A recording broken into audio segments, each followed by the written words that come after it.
"Don't you know who I am?" the billionaire screamed, pointing a diamond-studded finger at the young black waitress. But what she said next froze every spoon in midair, every mouth wide open, and left even the billionaire staring in silent disbelief.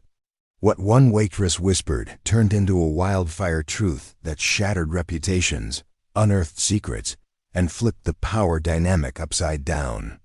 If you've ever been underestimated, humiliated, or judged by your uniform, this story is for you. Watch to the end, and don't forget to subscribe for more jaw-dropping real-life drama that hits you right in the soul. The Dinner Reservation from Hell.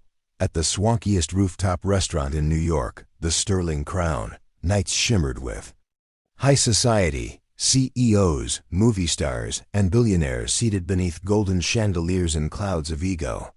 Among the bustling staff was 22-year-old Amara James, a part-time waitress and full-time nursing student, working double shifts to afford her dream, opening a care clinic in her neighborhood where kids still got sick from bad water and dreams. Died young. On this Friday night, Amara was stationed at table 9. She didn't know yet, but this wasn't going to be just another shift. A sleek black Rolls-Royce pulled up to the front, the valet sprinting to open the door for none other than Victor Langston, a tech tycoon whose name was synonymous with money and arrogance. Known for snapping at assistants, buying silence, and destroying competitors with a tweet, Victor was a billionaire who thought humility was a weakness. Flanked by his PR girlfriend Tabitha, a former model, and 2 VCS licking his boots, he strutted in like he owned the skyline. And from the moment Amara approached the table, things started going downhill. "You're late," Victor barked before she could speak. "Actually, I was assigned to your table the moment you arrived," Amara replied calmly, holding her notepad steady. "Are you talking back to me?"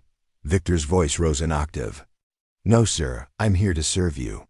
The words were polite, but her eyes didn't bow, and he didn't like that. He snapped his fingers like she was a dog. "Water, now." Tabitha smirked. One of the VCS whispered, "Someone needs to learn their place." As Amara walked away, Victor mumbled, "Typical." The word hit like spit to her dignity, but she didn't break. Not yet. She poured the water, placed the menus, and endured the passive-aggressive jabs. But when Victor accidentally dropped his spoon and ordered her to pick it up the whole table laughed, something cracked deep inside.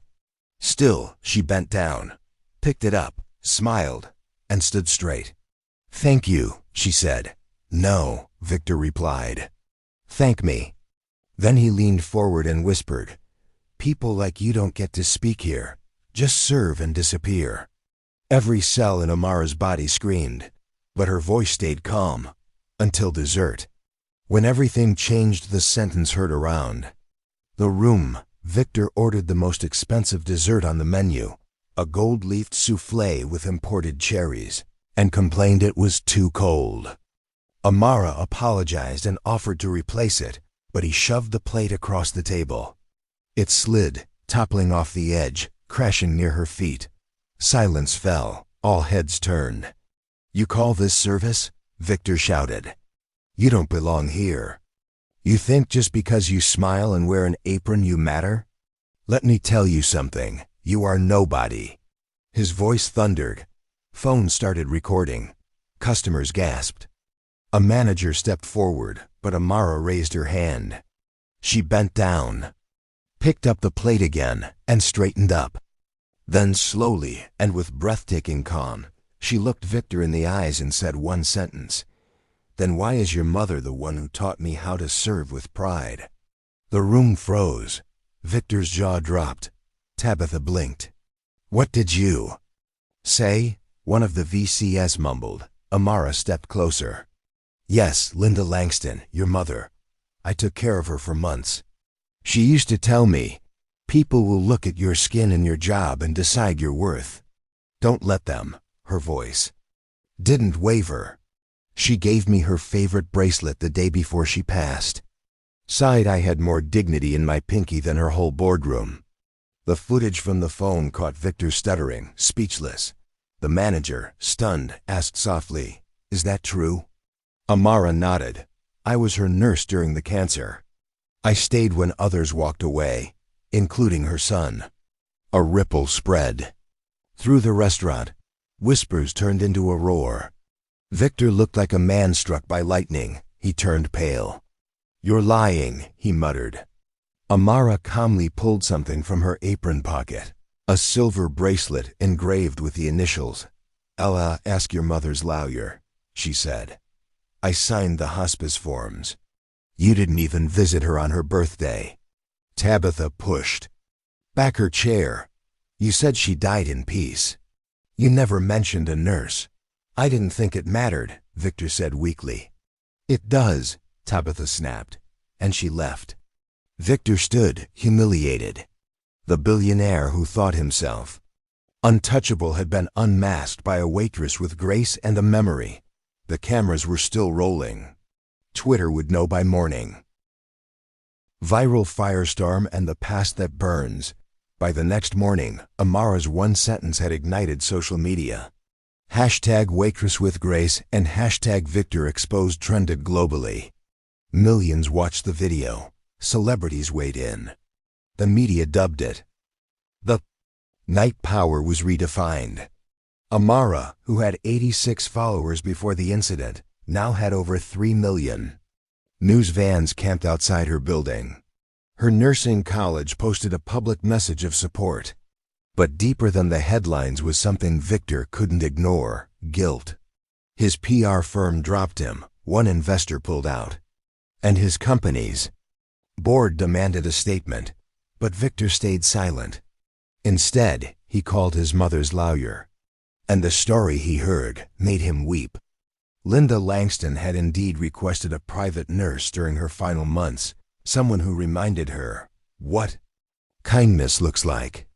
She had written a letter, one he never opened, addressed to the one who stayed. That letter was still in the lawyer's drawer. It spoke of regret, of love, of how she wished Victor could learn compassion from Amara. And suddenly, everything made sense. Meanwhile, Amara wasn't celebrating. She wasn't interested in fame. She was using the moment to raise funds for the health clinic she'd always dreamed of. "We don't need more billionaires," she said in a viral live stream. "We need more people who see each other." Donations flooded in. Celebrities offered support. Even the mayor reached out. But then came the twist no one saw coming.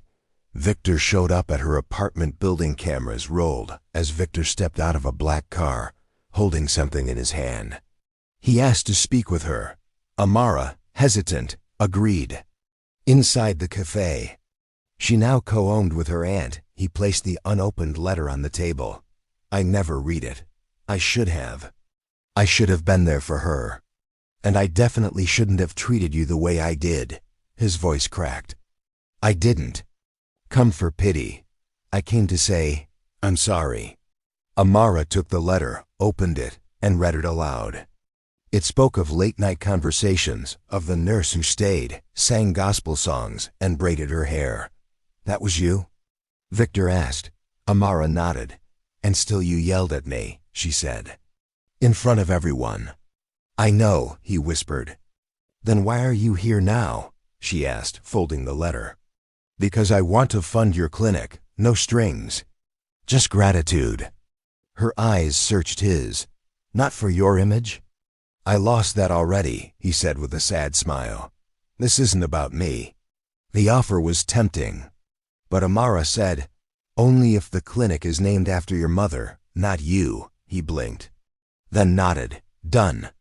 Months later, the Linda Langston Healing Center opened in Amara's hometown, offering free care for families in need. Victor was there for the ribbon cutting, not as a speaker, but as a volunteer. And Amara? She stood before the crowd and told the story of one sentence that changed everything: a waitress, a billionaire, and a mother's legacy that taught the world that kindness always wins.